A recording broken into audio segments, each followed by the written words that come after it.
હું શું કહું, ઘણા બધા લોકો એમ કહેતા હોય છે કે હું લગ્ન કરીને ફસાઈ ગયો, લગ્ન કરીને પસ્તાવું છું, તો પછી એનિવર્સરી શું લેવા આટલી ધૂમધામથી ઉજવતા હશે? એમાં એવું છે ને કે હવે તને કઈ નહીં મજા આવે, કામ કર. મેં 2 દિવસ પહેલા એક ગીત સાંભળ્યું હતું, તું સાંભળ. वादियों का जश्न मनाता चला गया, बर्बादियों का जश्न मनाता चला ગયા. એટલા બધા બરબાદ થઈ જાવ છો તો લેવા શું લેવા આવો છો વરઘોડો લઈને? એ તો ભાઈ હવે લગ્ન કરવાની ઈચ્છા થાય એટલે આવું થાય, ફસાઈ જાય. હા તો ઈચ્છા થાય ને તો ભોગવવાનું. હા આયા મોટા લેવા તો નાચતા નાચતા આવશે તો પછી ભોગવો. મને આજે એક વિચાર આવ્યો, બોલ કહું. કહો. મને એમ થયું કે 100 વર્ષ પછી આપણે લોકો આ દુનિયામાં જ નહીં આવીએ, આપણા મા બાપે નહીં હોય, આપણા મિત્રો જે જોડે અત્યારે રહે છે, ફોન આવે છે, મળીએ છીએ, એ જોડે નહીં હોય. બોલ, વાત તો સાચી જ તમારી. જે મકાનમાં રહીએ છીએ, મકાનમાં કોઈક બીજું રહેતું હશે, જે ગાડી લઈને, જે બાઇક લઈને હું ફરું છું, એ ક્યાંક ભંગારમાં પડ્યું હશે, તો પછી આપણે ઝઘડવાનું કોની જોડે? શું લેવા? ગુસ્સો કેમ કરવાનો? ઘમંડ શેનો કરવાનો? અને હું તને રોકું, તું મને રોકું, એકબીજાને રોકટો કે શું લેવા કરવાની? જેને જેમ જીવવું એમ જીવે, નાની જિંદગી છે. આ તો ક્યાં જવું તમારે?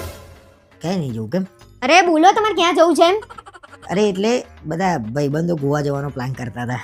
એટલે તમે ક્યાંના મોટિવેશન સ્પીકર બન્યા હતા? બધી મને ખબર પડી ગઈ. તમે જેવી ચીકણી ચીકણી ચૂપડી ચૂપડી વાતો કરતા હતા ને મારા જોડે, નથી જવાનું આપણે. તે મેં શું ખોટું કીધું વાત કરે? તું એ હારી હારી વાતો કરતી હતી, જોડે જોડે વાત કરી. હા હું કરતી હતી હારી હારી વાતો, પણ તમે કેમ કરવા આવ્યા હતા હારી હારી વાતો? પણ મેં શું ખોટું કીધું? આ જિંદગી નાની છે, બરોબર? 100 વર્ષ પછી કોઈ નહીં હોય તો ગોવા જવા દે ને ભાઈ, ફરવા. આ તો તમે તો મને ક્યારે લઈને નહીં ગયા, તમારે શેનું જવું છે ગોવા? ત્યાં શું છે? અને પણ ભાઈબંધો જોડે બી નહીં આવીએ ને, તારી જોડે તો મારે આખી જિંદગી રહેવાનું. પાછા 7 જન્મના આ વાયદા. તો 100 વર્ષ પછી તો હું મરી જવાની, મને લઈ જાઓ. 7 જન્મના વાયદા છે એટલે બીજા 6 જન્મ તો રહે ને તું જોડે. કશુંય નહીં. તો આ આવતા- જન્મની વાત કરો ને તમે. આવતા જન્મમાં રાખ ને બકા તારું. આવતા જન્મમાં મારા તમારા જોડે નહીં પડવું, મારે માણસ જ નહીં બનવું ને. માણસ તો આમાંય નહીં. શું લે? અરે આ એટલે એમ કહું છું, માણસ તો તું શું જ, પણ માણસે નહીં તારામાં. મને જવા નહીં દેતી, આટલી મેં તને સમજાઈ. એટલે સમજાવવા જ આયા હતા તમે, કે તમારી હારા વિચાર નતા આલતા તમે. તો શું કરું કે હવે? નહીં જવાનું, બેહી જાવ ચૂપચાપ જઈને જે રીતે વાત કરવા આવ્યા હતા ને એ રીતે જ પાછા વળી જાવ. જાઓ જાઓ, આપણે મોટિવેશન ક્યાંકથી લઈ લો. જાઓ. આટલી જિંદગીમાં ઘમંડ શેનો, ગુસ્સો શેનો? જવું છે કે નહીં તમારે હવે? આ તો તું જવા દે તો જવું ને. ગોવાની વાત નહીં કરતી, રસોડામાં જઈને વાસણ ધોઈ દો. જાઓ. ઘમંડ તમારો, ગુસ્સો તમારો. કઈ કે બોલે છે? તો મહારાજ છે ને, આવો મહારાજ. અખરોટનો લાઈવ હલવો હતો, એની જગ્યાએ છે ને આપણે દૂધીનો હલવો કરી કેમ દેવાનો. દૂધીનો હલવો? અરે દૂધી સસ્તી પડે ભાઈ, એટલે દૂધીનો હલવો કરી દેજો ને. ખાંડ બહુ ના નાખતા, ગળ્યો નહીં કરવાનો, થોડો કડવો રહેશે ને તો ચાલશે. કેમ કડવો કરવાનો? એટલે આ લોકો શું ખાય, ગળ્યું તો લોકો બુકાડશે. પ્રસંગ હારો કરવાનો હોય, બગાડવાનો ના હોય. કડવું કરીને શરમે નહીં આવતી? તમે આનું નામ ભરશો, હું કહું એ કરજો.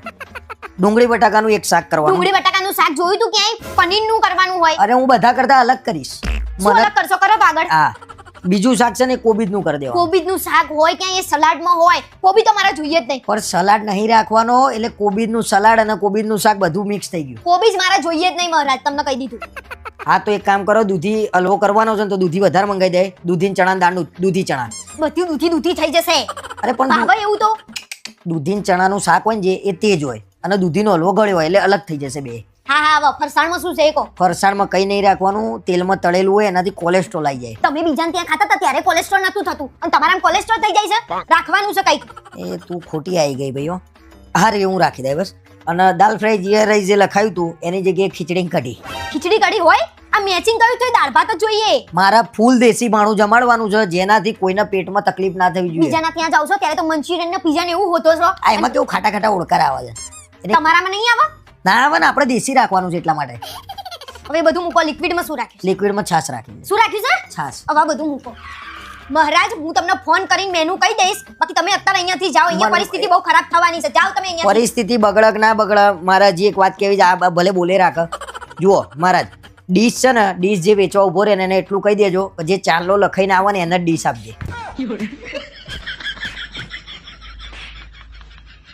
આપણે છે ને કોઈના ત્યાં ના હોય ને એવી કંકોત્રી કરાવડાવવાની છે. હા ભાઈ, હો એક એવું કરજો, કોઈના ત્યાં ના હોય ને એવી કંકોત્રી કરજો. આપણે મુકેશભાઈ અંબાણી ત્યાં જોઈ, બસ એવી સેમ. આમ બોક્સ ખુલે અને ગણપતિ દાદા ઉપર આવે એવી. બે મારો જીવ ઉપર આવે છે. શેના જીવ ઉપર આવે છે? ઉભા રહો ને. અને સાઈડમાં કાજુ બદામના ડબ્બા.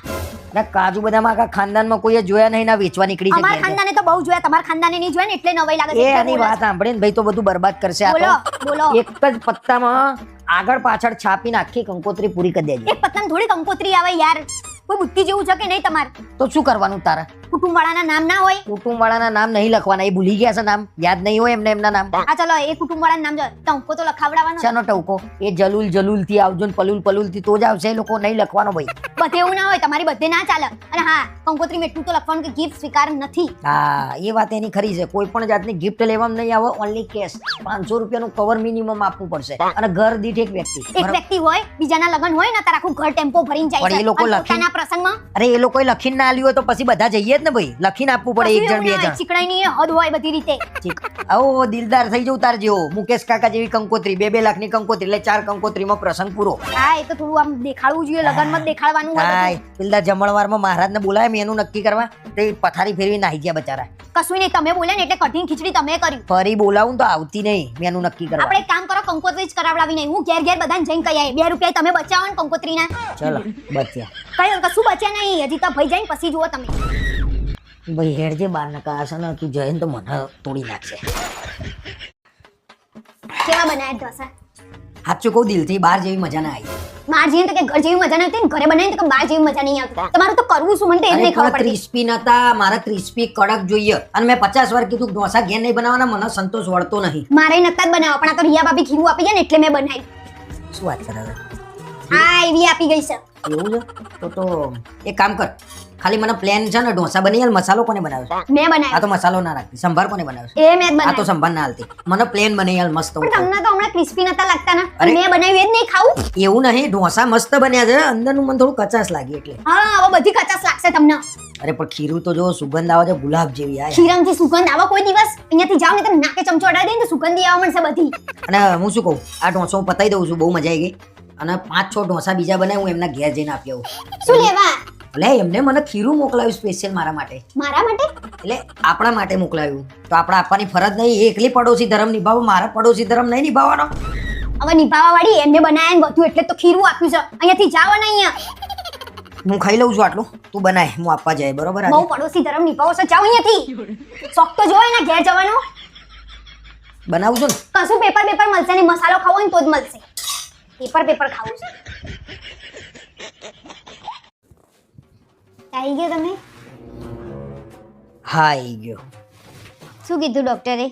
ડોક્ટરે એમ કીધું 10 દિવસ માટે ઘરે આરામ કરજો. એટલે તમે 10 દિવસ ઘરે રહેવાના આરામ કરવા?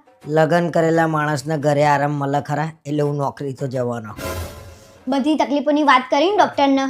ના તારી કઈ વાત નહીં થઈ. શું બોલ્યા? એમ કહું છું જમવાનું કાઢું, હું હાથ પગ ધોઈને જમી લઉં. હા જાઓ. અને તમે મગજના ડોક્ટરને કેમ નહીં બતાવતા? પેલા એ બીમારી હરખી કરો તમારી.